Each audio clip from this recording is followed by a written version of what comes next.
What's going on, everyone? Welcome back to another episode of the Nerdwide podcast. I'm your host, Tyler Haynes, with my good friend and co-host, sitting here to my right, if you're watching here on TV, on your YouTube. This is Mr. Chris Rivers. Chris, how's your past 2 weeks been? Uh, Pretty busy between work and a new game dropping that we'll talk about I later. can't wait to talk Uh, about that one. uh, but yeah, what about you? Have your 2 weeks been? It's been different. 2 weeks ago, had a little health issue again, but nothing as bad as last time I had that issue. So, which is always a great thing. But just kind of reeling from that and getting back to a new normal, if you will, has been a little frustrating. But we'll get there. Other than that, it's nothing been. Work's been busy. We started a new process, and I absolutely hate it. So, but it's okay. I'm still here. So that's all we care about. Listen, we got a lot of some fun things to talk about. We watched She-Hulk this week, finally. And I'm just going to go ahead and preface it. I like that a lot more than I thought I was going to. And it's got me wanting a whole lot more. And I'm kind of upset we didn't get 2 episodes. We only got the one. But what do I know? I'm not Kevin Feige who makes these decisions. But quick housekeeping before we get into everything. Don't forget to subscribe to either our YouTube or podcasting services of your choice. If you enjoy the show, make sure you leave us a thumbs up on YouTube or give us a good rating for whatever podcasting app you use. If you don't enjoy what you see or hear, make sure you leave us a comment. Let us know how we can improve the show. As always, you go to patreon.com/nerdwide. 3 different tiers that way. I still have not updated them. I've been meaning to, but a little issues going on there. But it is up. So, but we'll update the tiers hopefully this week. And then another quick housekeeping. We will not be doing another episode next week, but we'll be back in 2 weeks. But that means that when we come back, we'll be starting our Halloween movie watch-a-thon for September and October. And basing it off of my wife's list, my list, and Chris's list. It's going to be fun for everybody else. So not so much for me. But, everybody else is going to have some fun, some laughs, and we'll get to have some fun because I won't be sleeping at night. But, we'll get there. Chris, other than our She-Hulk show, have you been watching anything else? Anything fun? Yeah, I knocked out the last like 5 or 6 episodes of Young Sheldon to Mm, finish off the season. Um, Good. yeah. It's getting to the point where he's kind of outgrowing the role. Oh, so The it's the because the actor's been doing it forever. Yeah, I mean, he's growing up. That's the tough part about casting Right. kids in these shows is he's getting taller. He's probably a teenager now. Mm. And Sheldon in the story is supposed to already be at college when he's a teenager, which Ooh. he is in the show, but he's not in California. Right. Um, and I watched the each of these weeks. I watched the latest episode of American Horror Stories. I know you and Jamie have been texting back and forth about it. I think this past week she really liked. I'm not sure about the week before. I'm trying to. Um, the week before was let me this past week was good. It was the Bloody Mary legend. Yes, that's what. Because she tells me Um, about kind of what's going on with it. And I'm like, still glad I'm not watching it. Enjoy that one. yeah, the one before was a kind of similar to a witch trials type story where there was an outbreak of smallpox, Oh wow. and there's someone who because she got it's kind of odd with what's going on in the world right now because she got I think it was monkeypox or cowpox because she got it that worked as sort of a remedy or a immunity boost against smallpox. Is that the one where there's like a pus on someone's shoulder and the Yeah, person? Okay, yeah, yeah, yeah. yeah, I remember that. yeah. That's okay. She's got pustules going Uh, her up toward her shoulders, and she squeezes some pus out of one and feeds it mm-mm, to a guy. mm-mm. And that was a little gross for sure. But the Bloody Mary episode this week was pretty good. I gotta say that it's on Hulu streaming if anyone wants to check it out. But um, some of the episodes aren't terribly scary. They're just kind of they hit creepy, but not quite scary. Mm. So No, no, thank you. Mm-mm. Uh, as far as I'm trying to think if I've watched anything crazy. Oh, I watched The Sandman, the Neil Gaiman Netflix show that came out. What'd you Uh, think? it's okay. It's a little bit. I don't think I'll watch it. I keep saying that. Jamie asked if I'd watch a season two, and I'm like, no. But then they dropped an episode Thursday night. He said, "Oh," he goes, "I don't think 10 episodes were enough. Here's a number 11." It's just a little short story on there, and I was like, and I watched it, and I was like, I told myself I wouldn't come back for anymore, and here I am. So it's okay. It's nothing crazy. It's more of reminds me a lot of Edward Scissorhands, like a Tim Burton kind of stuff. It's dark, but very well done, like story wise, and essentially what it is each episode is a different kind of story in this universe, and like it's got one character which is the Sandman or the god of dreams, and it's pretty cool. There's some really creepy things in there, but I still don't know if I'm gonna go back to it or not. And I think that's it as far as watching normal Big Brother stuff. All of this week kind of boring, but nothing. Speaking of speaking of Tim Burton, we did get a trailer drop this week for Wednesday, Oh, we the watched that as well. his Adams Family show. So Jamie's really excited about it. I was like, I don't really have a big connection. I Or did like the preview. the preview was good. I mean, but so I'll probably watch. It's a series, right? Yeah, Okay, so I'll probably watch the first episode, see if it grabs me. If it doesn't, then Jamie watch it by herself. But I don't. It looked good though. I like what yeah, they did with some of the stuff. yeah. I like the piranhas. That was hilarious. Although they wouldn't survive in there because of the chlorine and anything. Anyways, Yeah, Chris, let's talk about it. She-Hulk, episode one, Attorney at Law. Again, was not expecting this show to grab me like it did. Stella, my youngest daughter, absolutely in love with it. She loved Miss Marvel and she loved She-Hulk. And every time we see a preview for it, she gets really excited. And the episode ended, and she goes, "Okay, again." No, we're not going to watch it again. You can watch it some other time. I'm not watching it again. But we're going to go to Matt Webb Matovich for this one on TVLine.com. And again, this is full spoilers for She-Hulk, so if you haven't watched it yet, skip around until you get past it. Let's see. As the series opens, Tatiana Maslany's Jen Walters is rehearsing her closing statement for a big trial, earning kudos from paralegal BFF Nikki and a dismissive offer to handle the closer by colleague Todd. Jen waves off Todd as they head to the court, but not before Jen turns into a camera to address something Nikki had just said. "Yeah, I'm a Hulk." Jen shrugs, and as such, she suspects viewers won't be able to focus on the fun lawyer show until they know her origin story. Put a pin there. Love the fourth wall break, and I mean they wrote this so well because it's the same thing. No, I would not have cared about the fun legal stuff until I knew, and they know what they're doing over there. Cut to months ago where Jen and her cousin Bruce Banner are on a road trip, still nursing a wounded wing from Endgame. Bruce clocks an inhibitor device on his other wrist that keeps him in human form, while Jen details her theory that Steve Rogers was very busy as Captain America to ever get busy. She gets cut off, however, by a Sicarian, a Class 8 courier craft as previously seen in Thor Ragnarok, and steers down an embankment into a crash. Very funny there. Like, I did not know this is a big debate. Apparently, this has been a debate on some like Reddit threads and things like that. Did Steve Rogers have sexual relationships? And for some reason, that was such a big debate. And let me know. I'm going to tell you right now, this show puts that theory to rest. We'll get there. In the course of wriggling herself from the wreckage, Jen gashes her forearm badly, and as she drags out dazed Bruce, blood from his own wound drips into hers, nearly instantly causing her to Hulk out, as seen in a car door reflection. Bruce immediately panics over the accidental blood contamination. As Jen dashes off into the woods, she later surfaces as herself at a dive bar, where some young women spot her battered and bruised in the washroom and clean her up some. Waiting outside for Bruce to come get her, Jen is hit on by a few oafs, whom she quickly fends off by unwittingly sprouting into her 6'7" green self. When Jen next wakes up, she is in a hut in Mexico. She ventures downstairs and finds Bruce, now in Smart Hulk form, toiling in the underground lab that Tony Stark had set up for him during the blip. This, he explains, is where he learned to integrate his two identities into Smart Hulk. Bruce then informs Jen that her blood was hit with a lethal dose of gamma radiation, but their shared rare genetic factors mean that she can synthesize the toxin, and in fact, he has used her blood to heal his right arm. A lot of cool things there. We've already hit like a lot of Easter eggs. We're going to talk about that in the next article.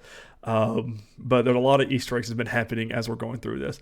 But something else I did like about this show is that all the trailers, most of the trailers we've already had in this episode, like the footage from. Like the whole Mexico scene, I really like him training. We had it in this episode. So I was very thankful of that because basically now we're like, okay, what happens next? We know she goes dating, but there's other stuff that does happen, but we don't know yet. Over pancakes, Bruce makes clear that Jen's inner Hulk isn't going away, that the best he ever learned to do is merge his two selves. So he whips out a thick manual on being a Hulk, which he compiled over the past 15 years. He then leads Jen back to his lab to trap her in a sealed room with approaching buzzsaws to test her ability to Hulk out. Not only does she do so, she lays waste to the chamber's $1 million door. Bruce is jealous, impressed, all of it to realize that Jen is still very much Jen when a Hulk. There is no second guy with his hands on the wheel, no inside voice she has to wrestle with. The question then becomes, how can Jen turn herself back? As Bruce warns that he was once stuck as Hulk for 2 years in outer space. Again, another whole little Easter egg of Thor Ragnarok right after Age of Ultron. We had a lot of callbacks to things in this episode. Again, we'll get to those shortly. Bruce proceeds to school his cousin on DBT and mindfulness, as well as the importance of reinforced bedroom furniture and spandex. Powers like this can put a target on your back, he warns, but Jen is more focused on her abilities to metabolize booze. All buzz, no barf, Bruce boasts.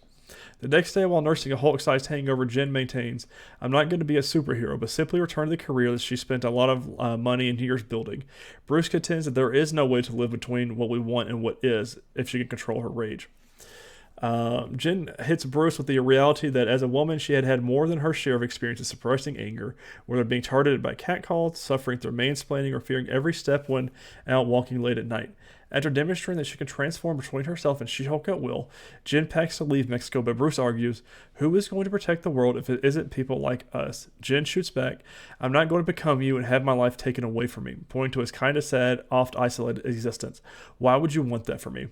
Bruce counters that denying half of your being is no way to live, then asks, why wouldn't you listen to someone who's been through this before?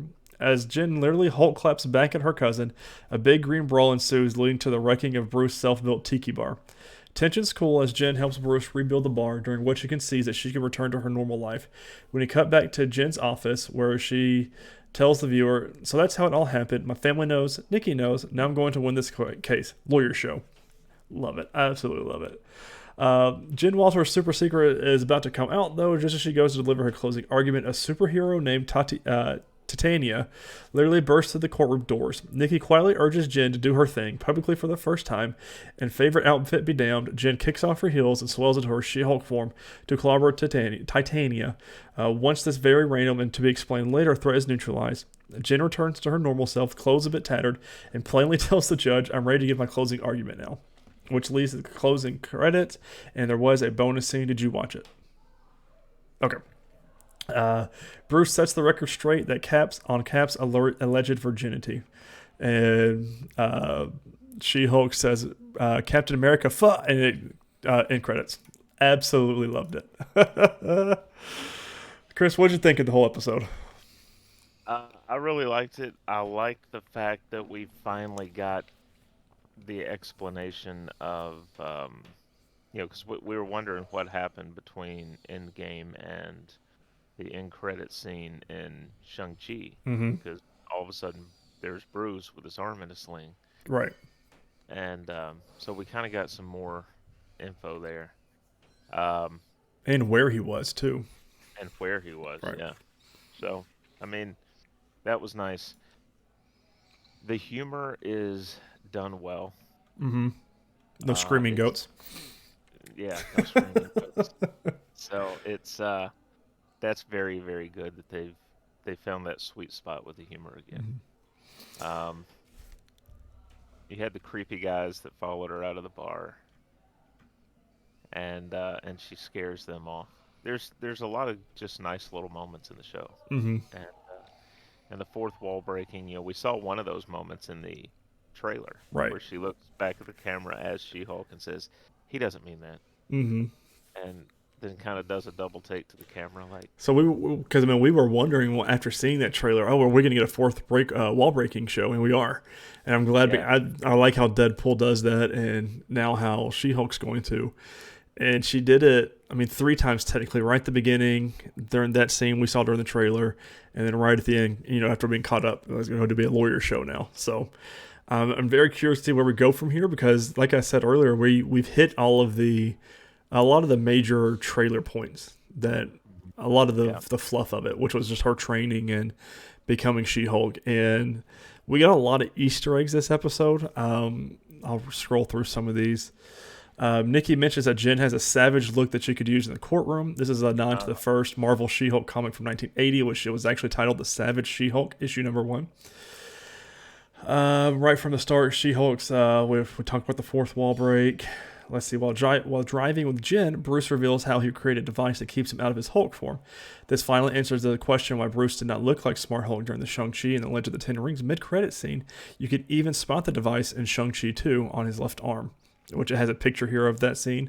And sure enough, he's got the device on his left wrist. Hilarious. That was last year. I mean, so it's just, again, Kevin Feige and the team thinking so far ahead. As Bruce points out afterward, the spaceship that runs Jen and Bruce off the road is Sicarian. Of course, Sakaar is where Bruce and Hulk spent a majority of his time after fleeing Earth and Thor Ragnarok. Jen gains her Hulk powers after her wound from the car crash is contaminated with Bruce's blood. In the She-Hulk comics, Jen gains her Hulk powers after she is in need of a blood transfusion after an accident, as Bruce is the only available donor. Kinda. I mean, it's not a bad thing. When Jen enters the bar after transforming into She-Hulk for the first time, you can spot a QR code on the wall next to her. This QR code takes you to a free digital copy of the Savage She-Hulk issue number 1 from 1980. I love that they do this. They go to the source material and say, hey, here's it for free. Start watching it. Or start reading it with us. After Jen wakes up at Bruce's place, she puts on a Led Zeppelin t-shirt. Now, since we later find out that this hideout was once Tony Stark's house, we're liking to assume this is one of his shirts that he left behind. Mm-hmm. So, while looking around the house, Jen spots a broken Iron Man helmet. This particular helmet looks like one of the helmets from the Iron Legion from Age of Ultron. Bruce mentions to Jen that he is Smart Hulk again, which is the first time the MCU has used that nickname for the version of the Hulk, which is so funny to me because that's what the fans dubbed him after Endgame, and they put it back into the show. I think it's so funny. I love that they did that. Bruce tells Jen that they are in a lab in Mexico, which is where he spent most of the blip. We talked about that earlier. The Gamma Lab was first mentioned by Bruce in Avengers Endgame when Natasha, Steve, and Scott met with him. He said in Endgame, 18 months in a Gamma Lab, I put the brains of Brawn together, now look at me. So, even a bigger callback to Endgame, which was 4 years ago now. Bruce mentions how he and Jen share a rare combination of genetic factors that allow them to synthesize gamma radiation into a Hulk gene. Now, I can't hear a rare gene in a Marvel show without theorizing that could Bruce and Jen be a version of mutants in the MCU. It's kind of similar to what we learned in Ms. Marvel about Kamala Khan. So, I mean, not too far of a stretch there. No, not at all. They talk about Inside Out and one of the things, which is, it's Disney. When Jen asks Bruce how he would transform back into Bruce from Hulk, he mentions the 2 ways we see in Avengers Age of Ultron, with Tony beating him up versus Natasha singing to him. Nice little callback to that. When Bruce and Jen argue after she announces she wants to go home, they both use a thunderclap on each other. This is the first time we've seen Hulk use this since Incredible Hulk in 2008. Jamila Jamil makes her grand entrance into the MCU as Titania, who is a villain taken directly from the She-Hulk comics. And in comics, Titania is She-Hulk's greatest adversary, and she also fights Superman. During the closing credits, you can spot a drawing of Jen surrounded by case files, one of which has a S.H.I.E.L.D. logo on it. I didn't notice that. And in the mid-credit scene, Bruce hilariously reveals to Jen that Steve Rogers is not a virgin and that he lost his virginity on the USO tour in 1943. Now, not only is it one of the funniest post-credit scenes the MCU... Now, not only is this one of the funniest post-credit scenes the MCU has given us, but if you go back and watch Captain America: The First Avenger, you have to assume that Steve slept with a girl while on the USO tour. And it's the blonde girl, and that's so funny that that's connected. That's great. And then don't worry, Chris Evans has already commented on this development. He put 3 laughing face emojis and one with a zipped up mouth emoji and put hashtag She-Hulk. That's great. Because I read an article that said that if They were going to tell Chris Evans about it, but they said if they would have, it wouldn't have ended up in the show. So they were just going to let him watch it and find it on his own. And Yeah. sure enough, so that's She-Hulk #1. I can't wait. I'm really enjoying this show, and I'm very excited to see where it comes from after this, or where it It's goes so after this. it's so fun to see so many of the people that are involved Mm-hmm. in various Marvel projects still retweeting stuff about stuff they aren't even really involved in, Right. and interacting. You don't get that with some companies. DCEU. I mean, Production. we've got Batman being in his third film, and he said years ago he didn't want to do this anymore, but he's still doing it. So whatever. It's hard to get excited about something when you've stated multiple times you don't want to do it anymore. Yeah. But gotta get your bills paid, I guess. It's a ring to pay for. Right. News this past 2 weeks: HBO Max's Green Lantern series is still in development while canceling other shows. I'm going to HollywoodReport.com by Rick Porter and Leslie Goldberg. Quite a lot of this. I'm going to skip around some of this. Another DC properties has gotten the axe at HBO Max. Strange Adventures, an anthology series from EP Greg Berlanti that was to feature some lesser-known comic characters for the DC Universe, isn't moving forward at the streamer HBO Max confirmed. Filmmaker Kevin Smith, who was set to direct and co-write an episode of the series, revealed on Hollywood Babble On podcast that the show was dead. Smith discussed Strange Adventures' fate in the context of Warner Bros. Discovery decision to kill its Batgirl movie, which the company said reflects our leadership's strategic shift as it released to the DC Universe and HBO Max. Strange Adventures, however, met a more common fate is that it never got past the development stage. Sources said the decision to move on from the project was quietly made months ago, before the Warner Media Discovery merger became final. Okay, well, so now we know that.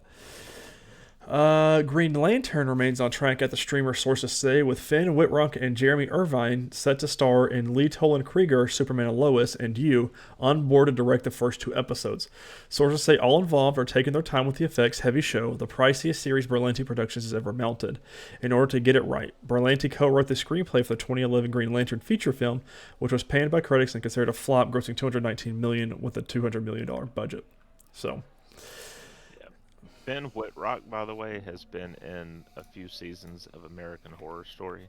So if you want to check out some of his work, there you go. nice little call out. I love it, Chris. Next one here: Titans and Doom Patrol are reportedly in danger of cancellation. I am not happy to read about this one. And this is from our buddy Charlie Ridgely at comicbook.com. There, Uh-oh. there are a ton of questions surrounding the future of DC Productions at Warner Bros. Discovery, and that likely won't change anytime soon. Despite early reports that the 2 HBO Max shows, which began on DC Universe, were in a good place, Variety is now stating that they could be in some trouble. The publication's latest report on the DC situation that claimed both Titans and Doom Patrol are said to be on the chopping block.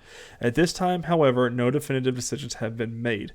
This is certainly frustrating for fans, as both shows have been running for a few years.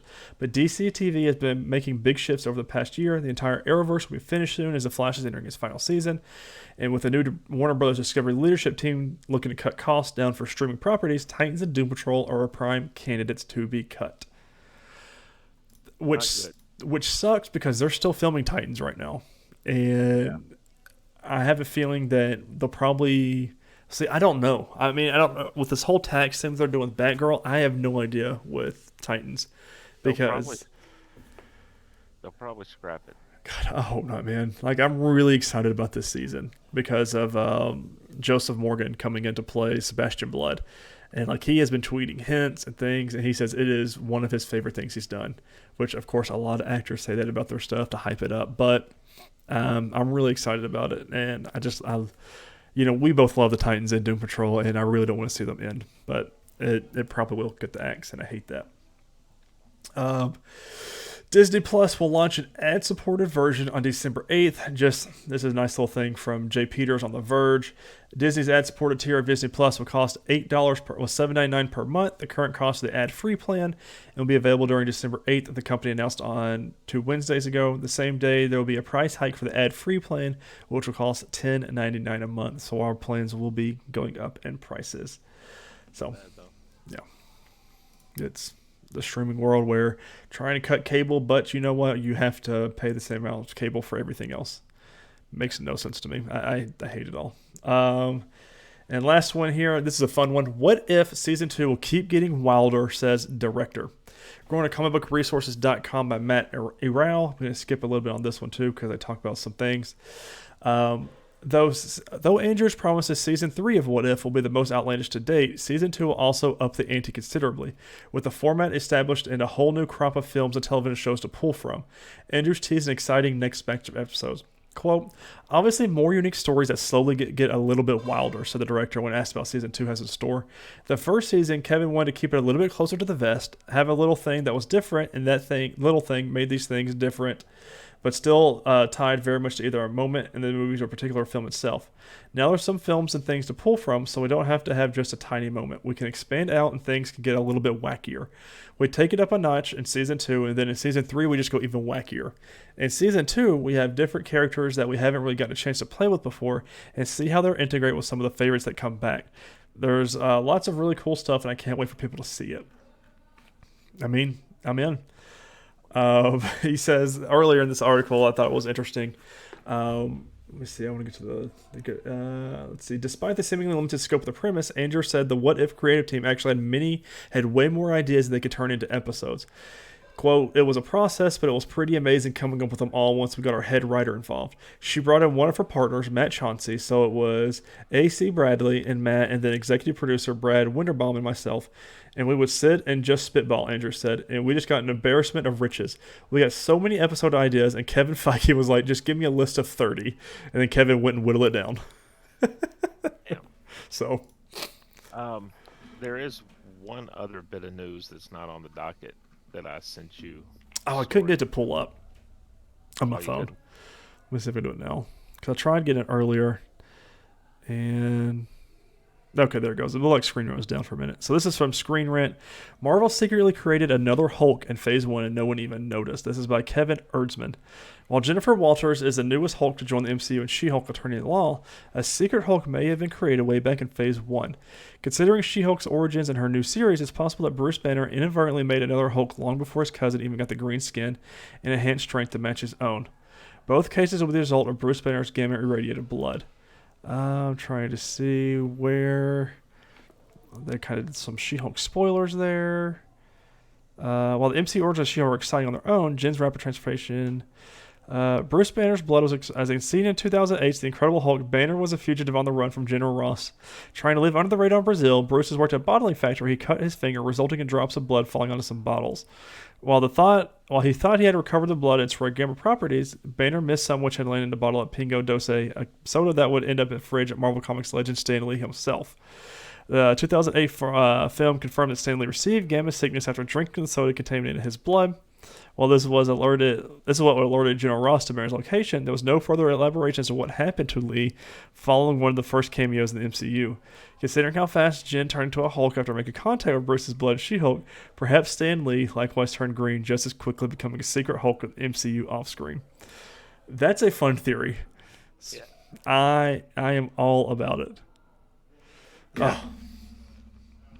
So That's definitely fun to think about. Oh, holy crap. How did I not put that in there? Yeah. And while you pull that up, to elaborate on the Stan Lee thing, remember they have the name, image, likeness rights to use modern technology to put him in these future projects in cameos. So could we see at some point in She-Hulk a hulked out Stan Lee?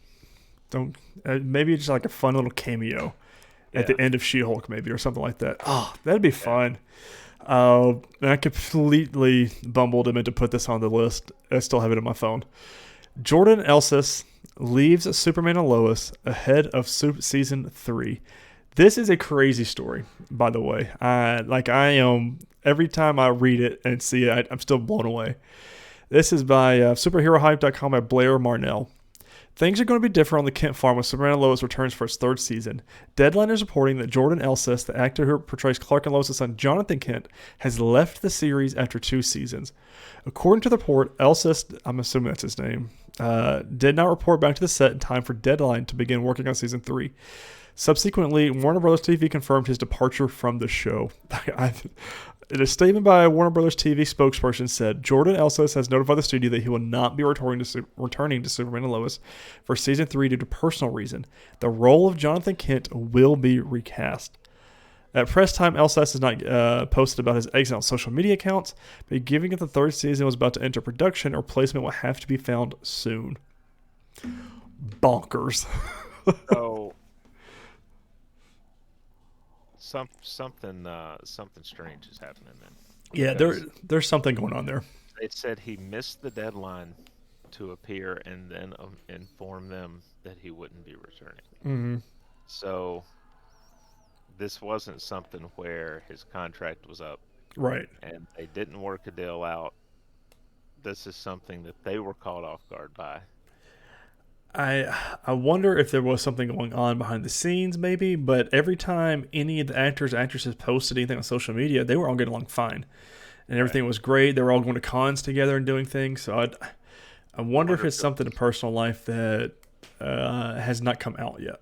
I don't want to, either speculate on things, but either that or he's doing what television actors have done before, and that's they think their next big opportunity is here, and mm, they turn their back on what made them, and God, it doesn't that's it doesn't usually work out. right. But And this is probably going to be hoping to be the season he gets his powers, but yeah, oof, that's rough.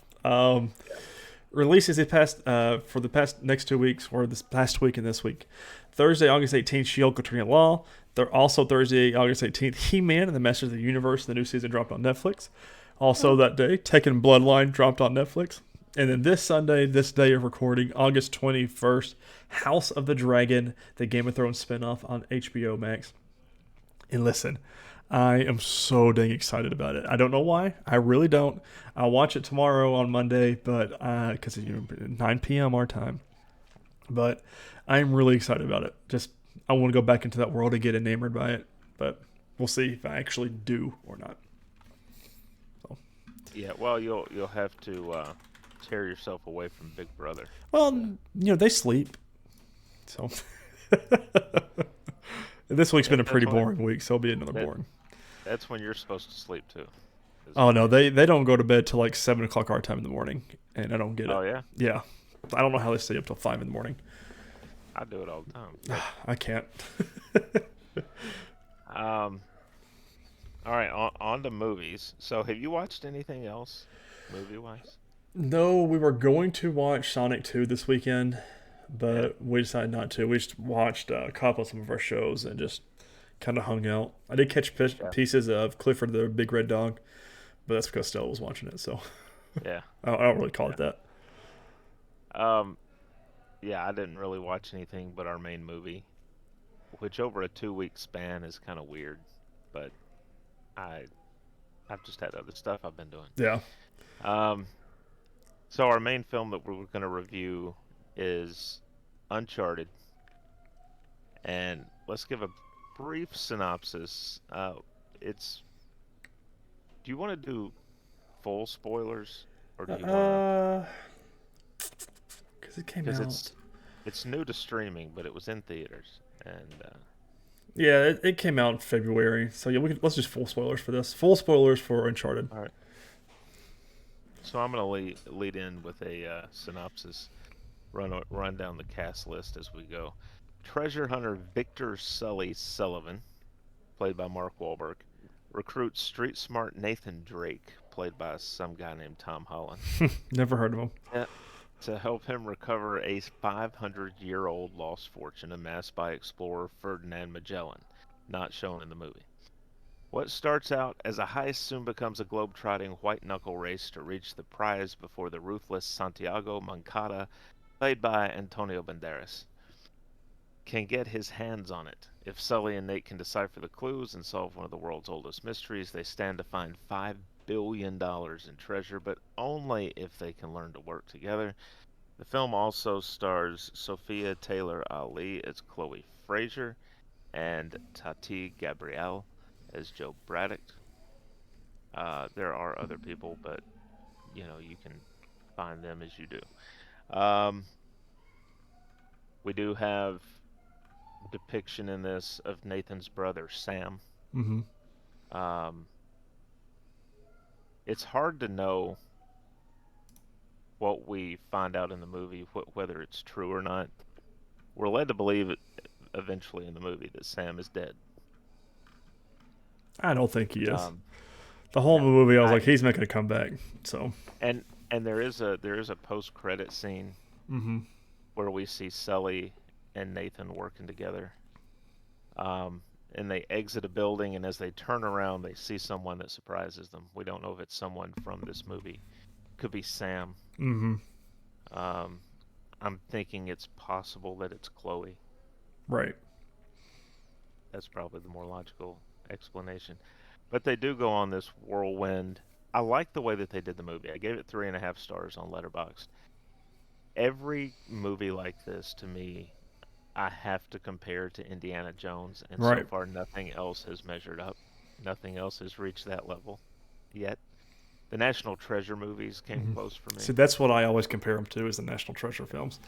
Yeah. So, Um, the one thing I was anxious about seeing in this film when I was loading it up was, would I be able to watch it and see Tom Holland as Nathan Drake mm-hmm. and not think Peter Parker? And it works. Yes. I did not think Peter Parker once when he was on screen. He was Nathan Drake. He's in this completely different story.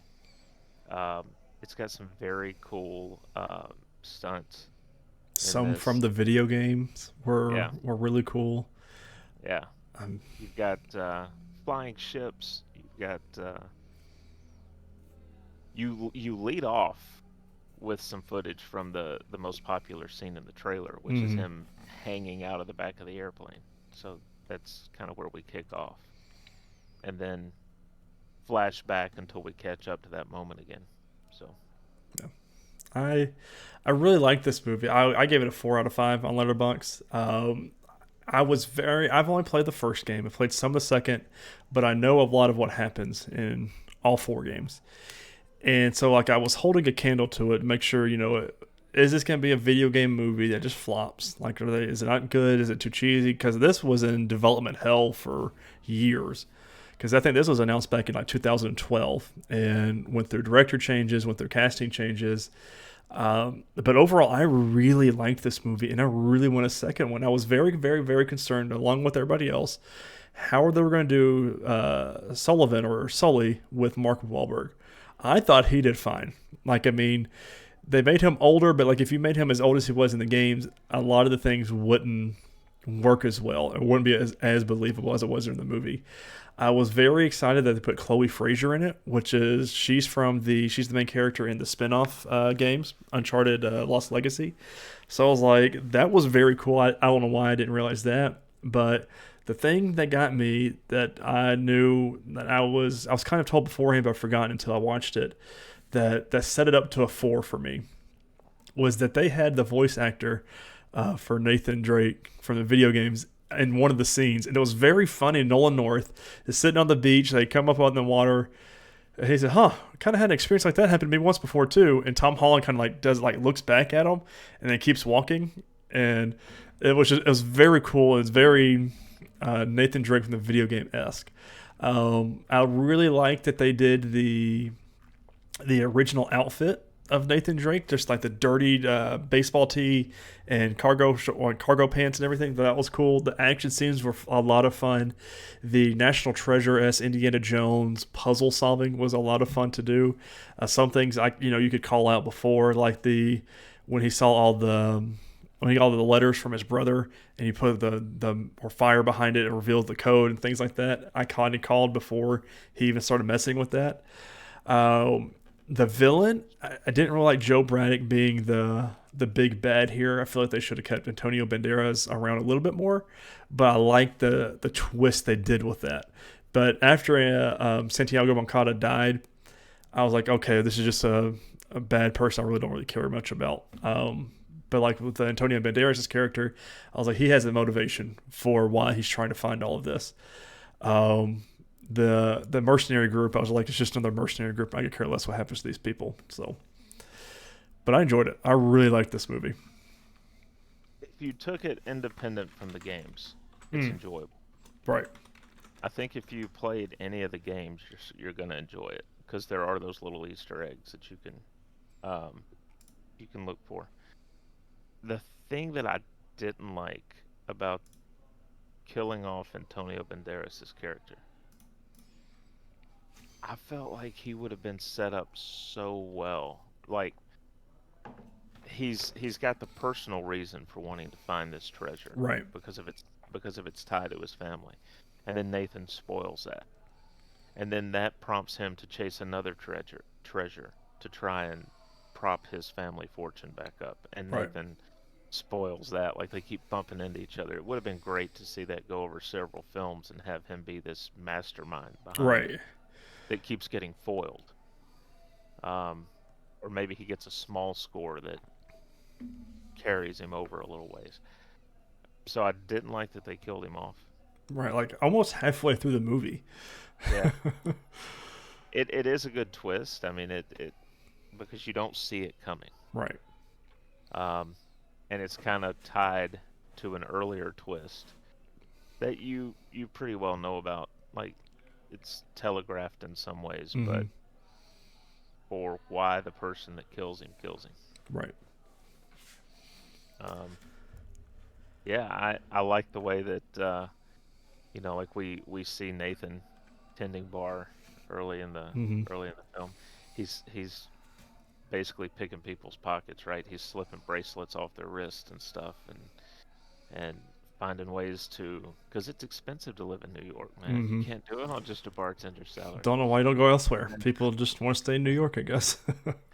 and then but you see some of those same skills come back later on. Mm-hmm. Like when he and Chloe go through that underground bar, and they're, those guys are following him, and he jumps behind the bar and he starts using the bottles as weapons, and Mm-hmm. it's, The it's the great. Scotsman was so funny. Like every scene he was Yeah, in, I really loved him. And yeah, he's like, "Is this guy speaking English? I really don't know." And it was like those Nathan Drake quips from the game and stuff like that. It's just, I really like how they incorporated it, but made it stand on its own as well. So, yeah. But like I said, for me, the big thing was, am I gonna see Peter Parker mm-hmm. when I watch this? And I didn't. Yeah, So I want the second one. I want a third one. I want a fifth one. yeah. I want him to keep going with it. Yeah. I really enjoyed it. I mean, and like you said, they did the post credit scene and they set up a second one, Well, but we it haven't heard made over anything. 400 million at the box office. Mm-hmm. So they'll go back to it. Yeah. Hollywood goes back to film franchises for a lot less these days. So Currently, no confirmed sequel in the works, but now we say that it is Warner Brothers. So this is Sony Pictures. well, I mean it's Sony, but it's on. That's right, it's on Netflix. I was thinking it was on HBO Max. Yep. Nothing new for it, but I'm right there with you. With it making that much money, there's no way they don't do a Yeah, second one yeah, yeah. with solely with his mustache. I think you have to at least do one more. Mm-hmm. I'd be okay with And just if, one more. and if it's as well received as this one, then you do another one. Mm-hmm. And just keep going with it. Yeah. It- I mean, it could be that for the next few years, Tom Holland is primarily making Spider-Man and Uncharted movies. We, as of live recording, they just dropped the Last of Us TV adaptation's first trailer. So once we get through with movies, Chris, I'm going to set that up so we can Okay. watch that live podcast reacts. Chris, we've never done one of those before. Well, we're still technically just recording, but That's true. yeah. All right, let's get through. I'll go through movie news, of which there's not a lot, while you get that set up. Um, Real quick though, movie review for not next week, but the week after, because we are going to have another week off, another dead week. No pun intended. Because when we come back in 2 weeks, the movie that we will be reviewing is the original from 1968, Night of the Living Dead, as we launch our 2 months of horror films, I just can't wait. I'm so excited. horrors and thrillers and Halloween themes. Mm-hmm. because not everything's going to be a horror movie. We'll have some funny ones in there. Spoiler: we're gonna touch on the new Hocus Pocus at Hmm. some point. So that means we have to go back and watch the first one. Right. We're gonna watch the new Halloween. Halloween ends. So we'll see. We'll see if Halloween really ends, Chris. Okay. I don't think it's going to. No, I don't think it will either. All right, on to movie news. We are going to start with Sonic 3 is going to release in theaters December the 20th, 2024. Hmm. I think this will probably be a pretty good time for them. The kids will be out of school for the Christmas break. Mommy and Daddy want to get them out of the house for a little bit, get a bit of a break. One takes them to the movies to see Sonic 3. The other one stays home and gets drunk on eggnog. The way it goes. Also, Black Canary film is still in development at HBO Max. However, if it goes the way some of this other stuff's going, they're just going to make it, finish it, and then shelve it. So, Right. but this comes from TVLine.com's Matt Webb-Midovich. Black Canary standalone movie still in development at HBO Max. Birds of Prey's bat-swinging girl is still planning to step up to the plate for HBO Max. In the wake of Warner Brothers' Discovery abruptly pulling the plug on the nearly complete Leslie Grace starring Batgirl movie, a spokesperson for Warner Brothers Pictures confirms for TV Line that the Black Canary standalone movie that was first announced a year ago remains in development at the streamer, spinning off Journey Smollet's Dinah Lance character from the 2019 feature Harley Quinn Birds of Prey, formerly known as Birds of Prey and the Fantabulous Emancipation of One Harley Quinn. News of the project leaked late last August and was promptly confirmed by both Smollett and frequent collaborator Misha Green, who is penning the script. Um, okay. Um, Right. I, I, again, for me personally, just because of the content we've gotten over the past few years, it's Katie Cassidy or bust, Hmm. right? So it's like, okay, eh. If they do release it, I'll watch it at some point, but it is what it is. Finally, in movie news, Enola Holmes 2 gets a November 4th release date. There is a picture floating around that you can see Yeah, they of released Enola like 4 or 5 sets, and it's so good. Oh, it's so good. Enola in a crowd of people. So Hmm. looking forward to Did that. you see who else is in that crowd of people? Uh, There's some cameos in there. are there? Hmm. Let me pull this up real quick from where you texted it to me. Let's see. Let me make sure I go to. Oh, okay. Hmm. Is that Mr. Cavill back there? It is. And I Who think might be joining? the other brother is in there as well, but Yeah. Cavill's the big one you can see. Who might be joining the MCU? Captain Britain, bring him on. But that's all we have for movie news, and no new releases scheduled for this span. Mm. So, Tyler, let's see it. You ready? Can you see my screen? I can see your screen. All right, here we go. The Last of Us HBO teaser. It's only 28 seconds.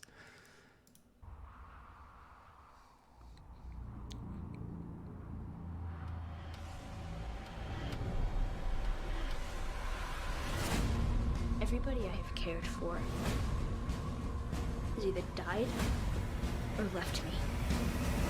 You have no idea what loss is.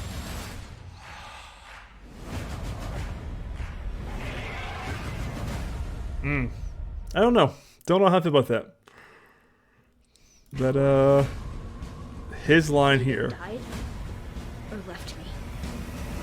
You have no idea what loss is. I don't know. Don't know. Yeah. 'Cause, I'm into the game. The games are what I'm basing everything off of. So I don't know. Don't know how I feel about that. But I'm ready. It's a teaser, so Yeah. I'll try and withhold judgment till we get a full trailer. All right. It looks good though. Looks very good. Yeah, Um, yeah. but we even saw Billy taking his mask, or Tommy taking his mask off. So, and he looks Hmm. great. Yeah. So, Chris, a game has come out recently. It comes out yearly, and you're my residential expert in it. Oh Madden no, 23. Have you been playing it? And if you have, tell me all about it. I have. Awesome. What would you like to know? Does it feel like another copy paste game, or No. awesome? Well, so let me put a little caveat to that. There's two ways to play the game.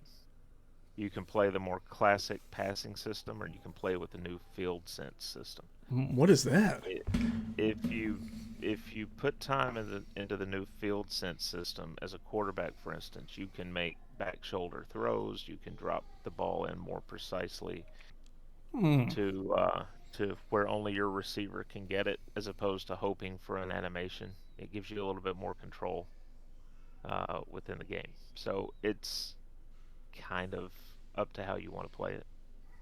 Um, yeah, it's. How do you play with the deep sense, or do you play with the like classic? I do classic right now because I've mainly used the early play period that we just came out of to sort of set up Ultimate Team Mm. for what I'm gonna do with it this year. Um, Ultimate Team's changed For the uh, better or for worse? for the better. Awesome. Yeah, yeah. It's what they did. They compare it to Fortnite Well, and some other that's games different. like that. Well, because what they did is they put these what they're calling field passes, and they're comparing it to the battle pass Oh, okay. system. It really, I understand why they don't want to make the comparison, but it's really a lot like Diamond Dynasty and MLB The Show. It's the same company. Why So, wouldn't they want to do it? Like, why wouldn't they want to compare it? Just well, no, MLB The Show is Sony. oh, that's right. Okay. Yeah. Mm. So but it's basically set up that way. You don't have to pay for any of the rewards, because typically in MUT, when you would earn something, some of what you would earn were store opportunities where you could just get a discounted pack, but you still had to go buy the points to get the pack. Oh. And with this, you're earning coins, you're earning XP, you're earning packs, you're earning player items, you're earning strategy items, all kinds of stuff. So it's much more, if you're willing to slowly grind that mode, Right.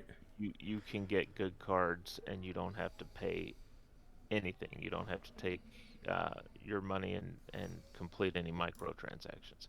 So it's much more available for people on a budget who aren't going to spend to have good teams. They just have to put the time So in. I'm looking at Game Pass, and it's really weird. So it goes, 21, 22, and then 23. They only have on PC, but not on Xbox. That's weird. That's very strange. I don't like that. Because it's at that point like I'm all football and it's all I want to do and talk about right now, Uh-huh. and it's that time of the year where Madden does come out and you just want to play it, and at least for me for a couple of weeks because that's I just know how I am and I won't play it anymore. But I I am wonder if they're I wonder if they're holding off because it just streeted on Friday. right. The early play went back to Tuesday, but I wonder if maybe it's gonna hit this next weekend or something on Game Pass. Mm, yeah, I wish they'd hurry up because cause that's what I do. I play for a couple of games. I play Mutt for a little bit, and then something else comes out. Like I got Destiny's new season dropping on Tuesday, and they've Yeah, got a showcase Tuesday morning as well, which I'll be enamored in. But, yeah. uh, oh man, it's Well, hmm, they added improvements to franchise. They overhauled some more of the scouting. They good. uh, it's it's a lot better than last year all the way around. Those are the two modes I play, are franchise and MUT. And They also, I think, did tweak face of the franchise, where you take a player and just take them on their career path. I think the big thing that they changed this year is you start after you've already been in the league, as opposed to starting as a high school player and That's going pretty through the cool. process. And there's more positions that you can play. Hmm. I think last year it was quarterback, receiver, or running back, or Yeah, your maybe most all. popular ones. Yeah, Yeah. but now you got stuff on the defensive side of the ball too. So it's definitely worth a look if anyone's even remotely interested. Like you were saying, Yeah. if you can get it on Game Pass and try it for 2 or 3 weeks, No brainer. yeah, Going up against you and Mutt every week somehow, some way. we can do it. Oh, that's what I'm telling you. Don't tempt me with fantasy football coming up. I'm getting really competitive again, and Yeah, just know I'm going to lose. But whatever. Um, I haven't really been playing anything noteworthy. They had Dragon Ball Z skins come into Fortnite, which has been leaked months ago. And I've been playing that. It's a lot of fun. Destiny's new season comes out this Tuesday, so I will be playing a lot of it. I think I haven't really. It's been a weird couple of weeks. I hadn't had a lot of me time, if you will, if I haven't been reading books, which is, to each their own. Get away from the screens for a minute. right. A couple of news things here. A Pac-Man live-action movie is in development. Going to TheVerge.com by John Porter. As Hollywood looks even further afield for IP to return to new film franchises, the classic arcade game Pac-Man has emerged as the next potential basis for a live-action adaptation. According to the Hollywood Reporter, the film is currently in development at Wayfarer, the studio behind Disney Plus's Clouds, with assistance from Bandai Namco based on the idea from Sonic the Hedgehog associate producer Chuck Williams. So, it's interesting. Don't know how you go about and do that, but it's in the works. I mean, okay. Yeah, I don't know how. Next thing here, Midnight Suns, the Marvel video game, has been delayed with no date given. Previously announced to be released in October. So, which I imagine this is what they're going to talk about this next news article. A Marvel and Disney game showcase has been announced for September 9th. We're going to GameStop.com by Darren Bontois for this one. Disney's D23 Expo kicks off in September, and this year there will be a digital showcase devoted to featuring new content from upcoming Disney and Marvel games. Hosted by Connie Kinda Funny's Blessing Eddie Jr., which is one of the ones that I watch or listen to a podcast on. The Kinda Funny is my people. And live streamed through its social channels, according to Disney, new reveals for Disney's Dreamlight Valley, Marvel's Midnight Suns, Lego Star Wars The Skywalker Saga, as well as the first look at Skydance New Media's Marvel game. It's slated to take place on September 9th at 1 p.m. Pacific Standard Time, 4 p.m. Eastern Standard. So, very first one ever, and they never said how long it's going to be. I imagine probably 30, 35 minutes, if that. But do we see some Insomniac Spider-Man 2 or Wolverine? Maybe probably like a little CGI trailer, but I don't think we'll see anything big there. Nothing against Spider-Man because I do like the games, but Mhm. I'm really psyched about Yeah, Wolverine. give so me the that's what I'm Wolverine one. Yeah, I think we'll see Spider-Man 2 because it's Spider-Man 2's first, which is supposed to be released this time next year, probably October. And then I think Wolverine's the next year, so 2024. But, oh man, I'm right there with you. I want some more Wolverine. I want to see more of that. And then our last news story here, Sony is developing a Days Gone movie that could potentially star Outlander's Sam Hugan. Going to Deadline.com by Anthony D'Alessandro. In the wake of Sony minting the start of a cinematic franchise and its big screen take on the PlayStation game Uncharted, which we just reviewed, which made close to $402 million worldwide, we hear the movie division of its video game arm, Sony PlayStation Productions, is developing the future rendition of Days Gone, which Outlander's Sam Hugan is circling and Oscar-nominated scribe Sheldon Turner is adapting. The Bid Studios created a game which base has sold 9 million units, is set in Pacific Northwest after a devastating global pandemic. The game chronicles former motorcycle club member Deacon St. John as he fights to survive against the forces and despair and mutilated predatory humans in his quest to find the long-lost presumed dead love of his life.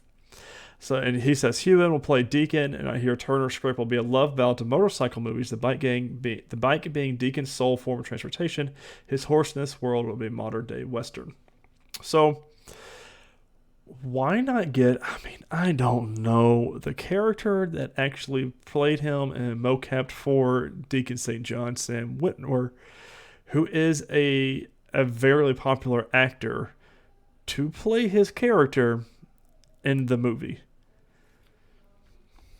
That would make sense. There's a lot of grief because of that reason. So, which I get, you know what I mean? But to each their own, I guess. And then the games coming out last week and this week: Rollerdrome PC and PlayStations on August 16th. Tribes of Midgard finally comes to Xbox Series and Switch. Madden 23 on everything besides the Switch. Are You Smarter Than a Fifth Grader? Oh, that was August 19th, excuse me. Are You Smarter Than a Fifth Grader comes out on everything August 23rd. The new rendition of Saints Row comes out on everything but Switch on August 23rd. And then SD Gundam Battle Alliance comes out on everything August 23rd as well. Saints Row, I'm keeping my eye open for. It's not really speaking to me yet. The old ones I loved just because they were wacky, fun, superhero, alien mess. This one is supposed to be like more grounded and it looks more like Grand Theft Auto, which I'm like, I don't really see why they would go that direction, but we'll see. I might get it. I'm still on the fence. We'll see. But ladies and gentlemen, thank you all so much for listening and or watching this episode of the Nerdwide Podcast. We really hope you enjoyed it. If you did not like it, let us know in the comments down below what we can improve the show and what you think we could do better. If you did like it, don't forget to share it on all your favorite social media platforms. And forget to rate and review this podcast on your favorite podcasting apps. On social media, you can follow the Nerdwide account at nerd_wide. You can follow me personally at Ty_Haynes. You can follow Chris at MavTN7. If you want to go on Facebook, you go to facebook.com, search Nerdwide, and it'll be the first thing that pops up there. Twitter and Facebook are the first ways you know that an episode has gone live on whatever account that is. As always, this has been this week's episode of the Nerdwide Podcast, and we cannot wait to meet you with you in 2 weeks for our first episode of Halloween Horror Nights, as we'll call it here on Nerdwide Podcast.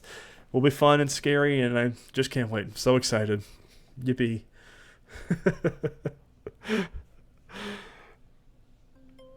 All right, guys. Have a good one. Later.